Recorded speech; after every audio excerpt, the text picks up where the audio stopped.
Hi, my name is Andrew Jones, and I'm the founder of Cardin Partners, an M&A advisory firm. We help businesses that are primarily technology companies go through the entire process, marketing their business for sale, and then running a process to sell. What I'm going to speak about today is getting ready for sale. What should you be thinking about to get your business ready to be sold?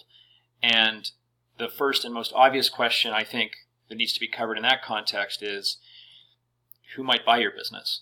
Is your business an attractive asset in the eyes of a buyer? In order to think about that, we need to think about who are the buyers. So if you think about the entire universe of individuals, companies, etc. that might want to buy your business, they break down into a few different categories, broad categories. The first category I'm going to talk about is a strategic buyer. A strategic buyer of your business sees value beyond your income statement, value beyond your income statement in your balance sheet. So they're more interested, in general, they're more interested in your brand, your systems, the intangible assets, the intangible value in your business.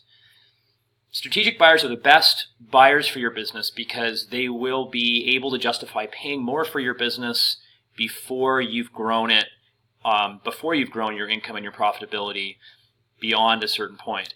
I'm going to say for a strategic buyer, if you have enough intangible value in your brand and in your systems, and they're the right fit because your business is going to plug into their business and they can use their existing business to unlock even more value in the combination, what are called synergies, they might even be able to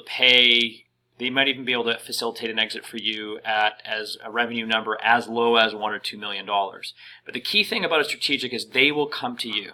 Now, there are things you can do to help elevate your visibility on their radar. But if they're smart and acquisitive, they will always find you. This is a concept that I can talk about more later, which is that you always want your business to be approached rather than be putting a for sale sign on it, hoping that people will come to you, hoping that people will show interest in the business. In other words, you want to be bought, not sold. That's the term we use in the business. All right, the second category is what I'll call large-scale private equity. So large-scale private equity buyers are focused exclusively, more or less exclusively, on your income statement and your profitability as measured in EBITDA. If you're not familiar with the term EBITDA, look it up. It's easy to find a good definition. But think about EBITDA as the standard measure of profitability in a business, certainly in the private equity world. So if you're a private equity fund that, say, raised $1 billion from 5 or 10 LPs, limited partners, you've got this enormous basket of capital you've got to deploy. You don't want to write small checks. It's hard to get through $1 billion, $1 million at a time. It's an impossible task to do that and then exit those businesses over a 3 to 5 year time frame. Those guys actually want to write $50 to $100 million checks. Maybe they can come down a little below that threshold, that $50 million threshold, but they want to write larger checks because they want to get the capital out, they want to grow your business, and then they want to exit and return the capital back to their limited partners. So in order for your business to be attractive to these guys, you're probably going to have call it $10 million of EBITDA. Depending on how quickly you're growing the business, you may need slightly less EBITDA. And if it's a flat business, you may need more EBITDA to achieve that $50 million valuation.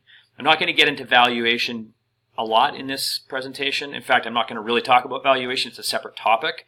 But needless to say, a faster growing business commands a higher valuation. All right, the third category I want to talk about is boutique private equity.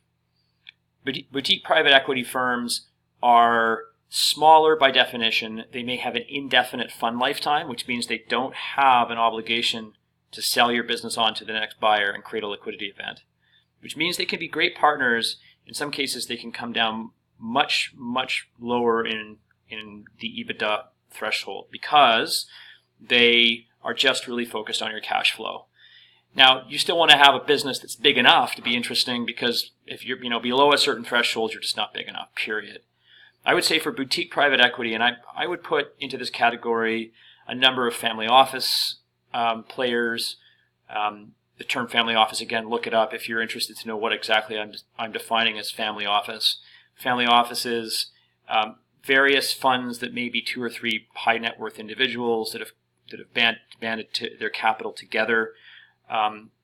These kinds of guys. They are more flexible and they can come down in EBITDA. But I would still say $5 million nominally of EBITDA is where the interest level starts.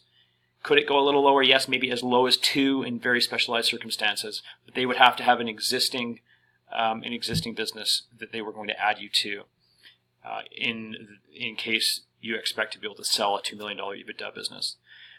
Third, or rather the fourth category I want to talk about is Family Office Search Fund. Family Office Search Fund is very unique because you've got individuals that are looking explicitly to find a business to own and operate. They're probably going to want to buy your business and run it for another 20 years, call it.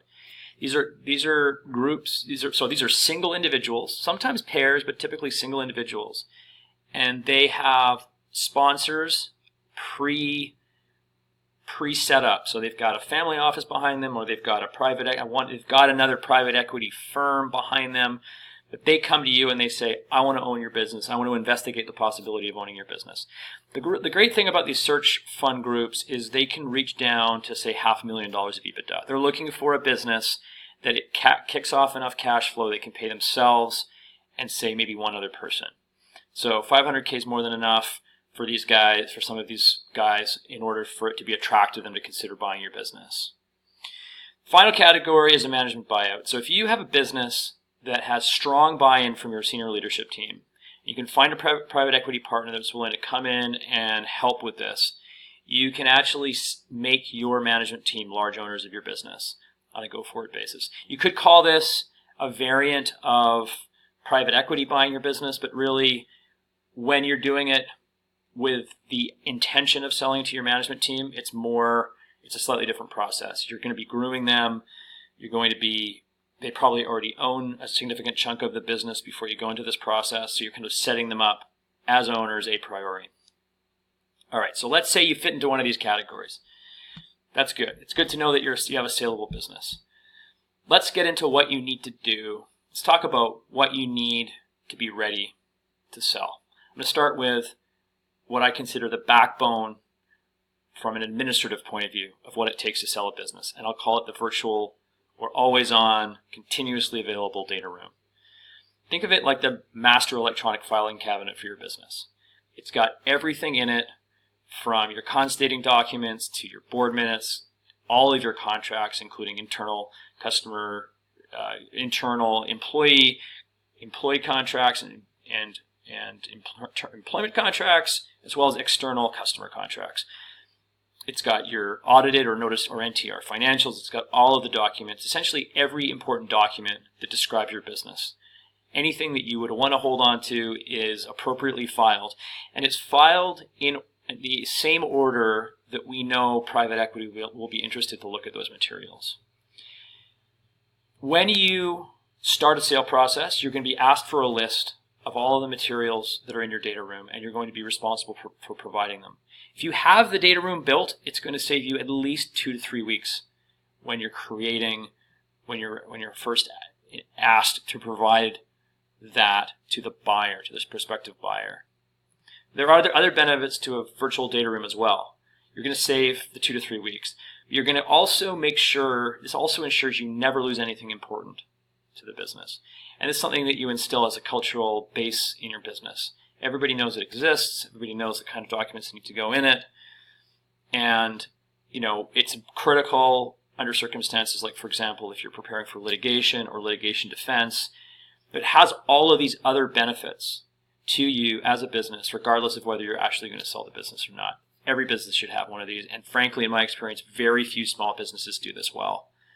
It makes it easier to change lawyers. It makes it easier to hire an in-house counsel if you can justify that cost. And perhaps most importantly, it signals to the buyer that you're a well-organized and well-administered business. It's a very positive signal to prospective buyers. What's in one of these things? It's your corporate records. It's your shareholder information, your cap table, your authorized and outstanding shares, it's your options, warrants. It's all of the securities issuance documents that have ever accompanied a capital raise of any kind, whether that be equity or debt. it's all of these things. It's all of the customer contracts that are relevant. It's all of your employee agreements, etc. It's a brief list here. Okay, so you've got your data room set up. You know that you're going to save 2 to 3 weeks, and you're going to be sending the right message to the buyer. You're ready to sell your business. The next question I think that matters is to ask yourself, are you in this business on a full-time basis? If you look at your role across all of the different functional areas of the business, from ops to sales and sales leadership, marketing, product management, engineering or software development, and then HR, getting into HR, culture, and then finance and control. Basically, you look at all of the major areas of the business. The question you have to ask yourself is, as the entrepreneur, are you effectively head of any of those functions? And if you are the head of any of those functions, then you have to ask yourself, if I want to exit my business, am I willing to stay in the business? But in this presentation, I'm assuming that you want to leave. You want to leave within some set time frame called 6 to 12 months, which means that you have to have put in place leadership at call it nominally a vice president or above level or executive level for every one of these functional areas. You need to have done that, and ideally you've also groomed somebody underneath that individual who can help support them. And that means that the business operates day to day without your input. You have abstracted yourself and extracted yourself from the business, which means that maybe you have an oversight role, right? You're not working, to use an E-Myth analogy, you're not working in the business, you're working on the business. And even then, the working on the business is strategic. It's maybe you're the chair of the board, maybe you're mentoring a couple of the executives, maybe you're mentoring the CEO, and maybe you're not even called the CEO anymore, right? All of the functional areas of the business have a VP or executive level leader in place, and at least one junior in support of that individual. It will be a red flag to a buyer if you're still the heart and soul of the business. The only exception to that is really when a search fund CEO wants to come in and take over because they want to take that role. That's the exception. But in most cases, it will be a red flag if you are the heart and soul of the business and you're not willing to stay for an indefinite period of time. All right.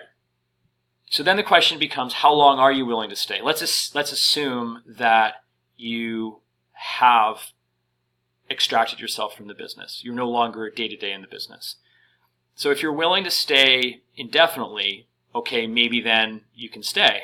But why are you exiting the business if you're going to stay and have the same level of responsibility that you used to have? Almost no entrepreneur actually wants that. The reason you're exiting your business is because you want to crystallize the value that you've built in a business over, say, 5 or 10 or 20 years, and it's time for you to move on to the next chapter of your life. If you're down to, say, 1 day a week nominally in your business, then a 6 to 12 month commitment post-acquisition is more than enough for the buyer, right? They're comfortable that you're not going to literally disappear. You're going to be available to answer questions. But because you're already extracted from the business, they're comfortable. If they're buying your business, they're comfortable they don't need you.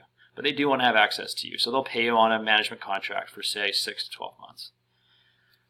I would say, though, that if you are active in the business, then the buyer will have either identified somebody from the inside who can be promoted into the CEO role to replace you, or they have a plan to bring in somebody from the outside. They've got a bench of folks in their network, and they've already identified somebody, or maybe a couple of folks, but ideally one individual who's going to come in and take over for you. In which case, they require an overlap period for knowledge transfer. That's where, again, you're into a 6 to 12 month minimum commitment. You got to stick around for that period. And yes, sometimes they tie a part of the compensation, a larger chunk of the compensation, not only to you staying, but also the performance of the business in that time. That's called an earnout. We try to avoid earnouts because they can be very difficult to measure, and there are a whole host of other pitfalls associated with earnouts. But at the same time, they make sense if you're staying is critical to the success of the business. All right. The last thing I want to talk about is envisioning the end game. So here you are, day 0, and you think, okay, I want to sell this business in 2 to 3 years. If you look at the other video from Cam Harrell talking about establishing a vivid vision, it's a good example. Your vivid vision should explicitly